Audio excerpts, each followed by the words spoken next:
Let's get ready with me. তো আমি এখানে দুটো ড্রেস অর্ডার করেছিলাম, মানে সেম, মানে ফার্স্টে আমি আমার জন্য অর্ডার করেছিলাম, কিন্তু ড্রেসটা যে এত সুন্দর এসছে দেখে আমি ভাবলাম আমার একটা বান্ধবীর জন্মদিন আছে, তো ওর জন্য সেম অর্ডার করি।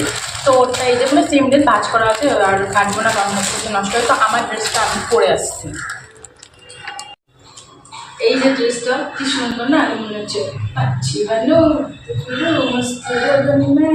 হ্যাঁ, আমার খুব ভালো লেগেছে, গরমের মধ্যে একদম বেস্ট, একদম সিম্পলের মধ্যে গর্জাস।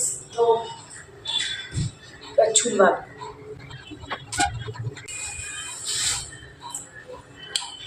এই যে চকলেট কালারের ক্লিপটা, এরকম ক্লিপ পরতে আমার খুব ভালো লাগে। আর এই যে একটা ইগল আইসের ব্রেসলেট, যেটা আমার বোনের। এবার তোমরা কি ভাবছো আমি মেকআপ করবো? পাগল নাকি, এত গরমে কোথাও বেরাবো না একটা ভিডিও বানানোর জন্য? মেকআপ আমি একদমই করবো না, তার মধ্যে আমি এমনি নর্মাল থাকতে